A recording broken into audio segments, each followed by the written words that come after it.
In today's video, I'm going to teach you how to free up space in Google Photos. If your device is starting to feel full and you have a lot of pictures and videos stored on it, Google Photos has a quick built-in option that can help you recover storage.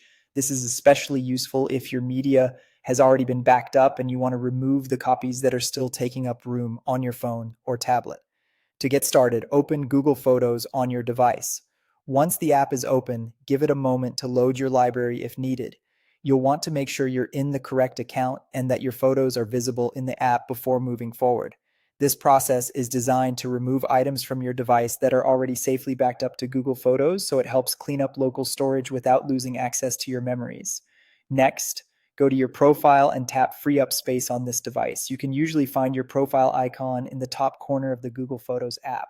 After tapping it, look for the option labeled Free Up Space on this device and select it. This area is where Google Photos checks which photos and videos are already backed up and can be safely removed from your device's internal storage. At this point, the app may show you how much space you can recover. This can be helpful because it gives you a clear idea of the impact before you confirm anything. Keep in mind that freeing up space here does not mean your backed up photos are being deleted from your Google Photos library. It simply means the copies saved directly on your device will be removed while the cloud versions remain available through the app. Then tap Free Up to free up space. This confirms the action and allows Google Photos to remove the local files that have already been backed up. Depending on how many photos and videos you have, this may take a few moments.